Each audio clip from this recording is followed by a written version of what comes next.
आंध्र प्रदेश ने हाल ही में एक महत्वपूर्ण कदम उठाया है, जो न केवल राज्य की अर्थव्यवस्था को मजबूती देगा, बल्कि इलेक्ट्रॉनिक्स क्षेत्र में भी एक नई दिशा प्रदान करेगा। सिरमा टेक्नोलॉजी ने 1600 करोड़ रुपए के प्रोजेक्ट्स को मंजूरी दी है। यह एक बड़ा निवेश है और इससे न केवल रोजगार के अवसर बढ़ेंगे, बल्कि तकनीकी विकास में भी तेजी आएगी। आप सोच रहे होंगे, शर्मा टेक्नोलॉजी कौन है? यह एक प्रमुख इलेक्ट्रॉनिक्स कंपनी है, जो विभिन्न प्रकार के इलेक्ट्रॉनिक उत्पादों का निर्माण करती है। उनके प्रोजेक्ट्स में से एक है इलेक्ट्रॉनिक उपकरणों का निर्माण, जो आजकल हर घर में आवश्यक हो गए हैं।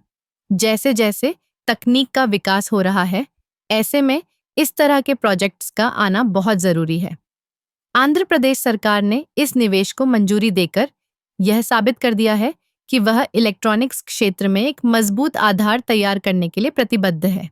यह प्रोजेक्ट्स न केवल राज्य के लिए, बल्कि पूरे देश के लिए फायदेमंद साबित होंगे। इससे न केवल स्थानीय उद्योगों को बढ़ावा मिलेगा, बल्कि वैश्विक स्तर पर भी आंध्र प्रदेश की पहचान बनेगी। इस निवेश का एक और महत्वपूर्ण पहलू है, जो है कौशल विकास। सिरमा टेक्नोलॉजी ने यह सुनिश्चित किया है कि वे स्थानीय युवाओं को प्रशिक्षित करेंगे, ताकि वे इस क्षेत्र में काम कर सकें। इससे न केवल रोजगार के अवसर बढ़ेंगे, बल्कि युवाओं को नई तकनीकों के बारे में भी जानकारी मिलेगी। यह एक तरह से एक चक्रवात की तरह है, जहां एक निवेश से कई लाभ उत्पन्न होते हैं।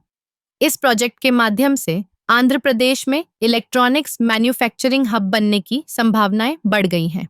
यह राज्य को न केवल घरेलू बाजार में, बल्कि अंतर्राष्ट्रीय स्तर पर भी प्रतिस्पर्धी बनाएगा।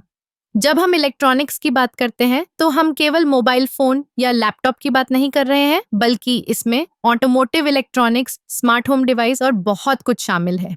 इस प्रकार के प्रोजेक्ट से न केवल आंध्र प्रदेश की अर्थव्यवस्था को मजबूती मिलेगी, बल्कि यह पूरे देश के लिए एक उदाहरण बनेगा कि कैसे सही नीतियों और निवेश के माध्यम से विकास किया जा सकता है।